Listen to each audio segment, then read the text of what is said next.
অৰ্চনা কেবিনৰ সোণালী জয়ন্তী পালন পিতৃৰ পদাংক অনুসৰণ কৰি প্ৰেৰণাৰ উৎস হৈ পৰিছে ৰাজাই। পশ্চিম নলবাৰীৰ এটি চিনাকি নাম অৰ্চনা কেবিন। বৰ্ণালী চকত অৱস্থিত অৰ্চনা কেবিনে সম্পন্ন কৰিলে 50টাকৈ বৰ্ষ। স্বাৱলম্বনৰ সপোন বুকুত লৈ সেই সময়ৰ উদ্যমী যুৱক জগদীশ ডেকাই 1975 চনৰ 26 জানুৱাৰীত বৰ্ণালী চকত প্ৰতিষ্ঠা কৰিছিল এখন সৰু হোটেল। পৰৱৰ্তী সময়ত উক্ত হোটেলখনে অৰ্চনা কেবিন নামেৰে পৰিচিত হৈ পৰে। আজি অৰ্চনা কেবিনে নিজৰ একক পৰিচয়েৰে সকলোৰে আপোন হৈ পৰিছে। বিভিন্ন ধৰণৰ মিঠাই সুস্বাদু খাদ্যৰ সমাহাৰেৰে গ্ৰাহকক আপ্যায়ন কৰা অৰ্চনা কেবিনৰ স্বত্বাধিকাৰী জগদীশ ডেকাই পৰৱৰ্তী সময়ত উচ্চ শিক্ষিত পুত্ৰ ৰাজীৱ ডেকা ৰাজাৰ হাতত অৰ্পণ কৰে দায়িত্ব। সম্প্ৰতি আন 10জনক প্ৰেৰণা আৰু স্বাৱলম্বনৰ বাট দেখুৱাই ৰাজাই অতি সুন্দৰকৈ পৰিচালনা কৰি আহিছে উক্ত হোটেলখন। প্ৰতিষ্ঠানখনে গৌৰৱোজ্জ্বল 50টা বছৰ অতিক্ৰম কৰাৰ উপলক্ষে দেওবাৰে সোণালী জয়ন্তী বৰ্ষ সামৰণি অনুষ্ঠান দ্বিজোৰা কাৰ্যসূচীৰে পালন কৰা হয়। সন্ধিয়া বন্তি প্ৰজ্বলন কাৰ্যসূচীত উপস্থিত থাকে বনগাঁও উচ্চতৰ মাধ্যমিক বিদ্যালয়ৰ সহকাৰী শিক্ষক নৃপেন চন্দ্ৰ ডেকা, বৰনদী বজাৰ পৰিচালনা সমিতিৰ সভাপতি মনোজ হাজৰিকা, বৰনদী গাঁও উন্নয়ন সমিতিৰ সভাপতি গকুল ডেকা, বৰনদী গাঁও উন্নয়ন সমিতিৰ সম্পাদক দ্বিজেন ডেকা, নৱকুমাৰ ডেকা, অৰ্চনা কেবিনৰ স্বত্বাধিকাৰী জগদীশ ডেকাকে ধৰি কেইবাগৰাকীও বিশিষ্ট ব্যক্তি। ইয়াৰ পিছতে কেক কাটি 50তম বৰ্ষপূৰ্তি পালন কৰাৰ লগতে আতচবাজি প্ৰদৰ্শন কৰা হয়। অৰ্চনা কেবিনৰ 50 বছৰী জন্ম জয়ন্তী অনুষ্ঠান আছিল আৰু এই অনুষ্ঠানত দিনজোৰা কাৰ্যসূচীৰে আমি পালন কৰিছোঁ। এতিয়া অনুষ্ঠান আছিল আমাৰ বিশিষ্ট ব্যক্তি মাননীয় বৰ্ণালী বজাৰ কমিটিৰ সভাপতি মনোজ হাজৰিকাদেৱ, মোৰ শ্ৰদ্ধাৰ কৃতি শিক্ষক নৃপেন ডেকা ছাৰ, আমাৰ গাঁৱৰ সভাৰ সভাপতি গকুল ডেকাৰ উপস্থিতিত বন্তি প্ৰজ্বলন কাৰ্যসূচী এটা কৰা হ'ল। এই কাৰ্যসূচীত সমূহ ৰাইজে আমাক সহযোগ কৰিছে আৰু এই দোকানখন আমাৰ আজি 50 বছৰ হ'ল। আমাৰ দেউতাই 1975 চনৰ 26 জানুৱাৰীৰ দিনটোত শুভাৰম্ভ কৰিছিল।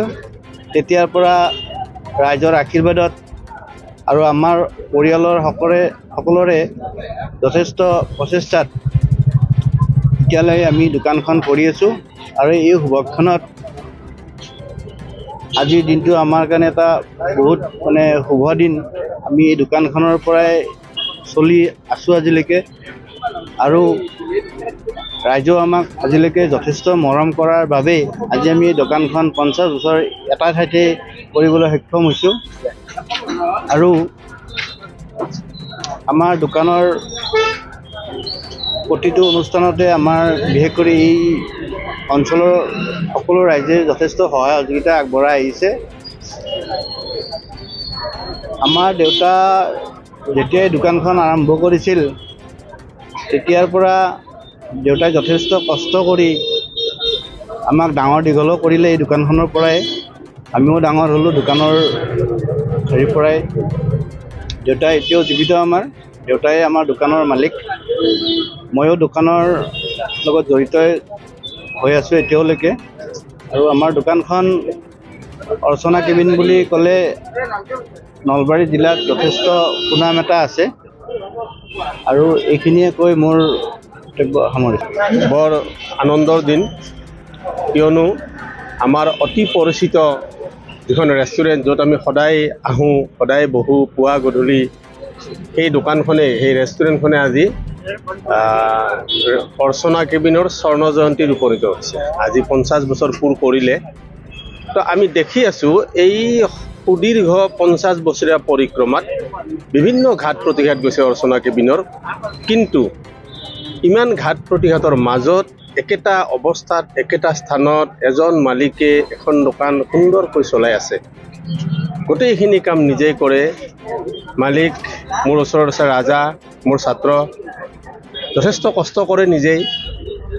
দেউতাকে স্থাপন কৰিছিল দোকানখন মাননীয় জগদীশ ডেকাদেৱে। আজি তেখেত একদম সুস্বাস্থ্য আৰু আজি দোকানত লাগি আছে।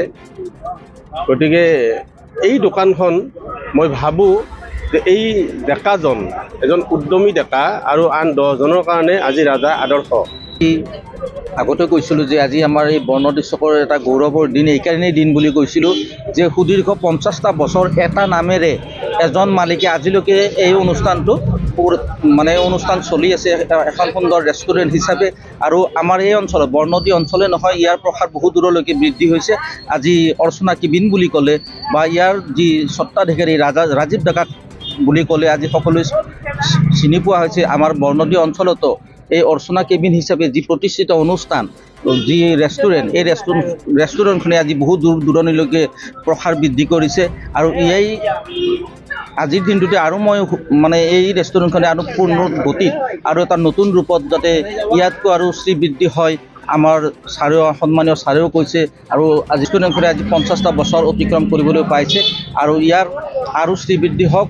ইয়াৰ এই ৰেষ্টুৰেণ্টখনে পূৰ্ণাংগ আৰু ভালকৈ নতুন ৰূপত আৰু আমাৰ ৰাজীৱ ডেকাই আগবাঢ়ি আহিছে। গতিকে ৰাজীৱ নলবাৰীৰ পৰা ভৱাজীৰ বৰ্মনৰ ৰিপৰ্ট, অমৃত নিউজ 24/7। অমৃত প্ৰবাহ অসমীয়া সাপ্তাহিক কাকতৰ ডিজিটেল সংস্কৰণ অমৃত নিউজ, সত্যৰ সন্ধানত অমৃত নিউজ।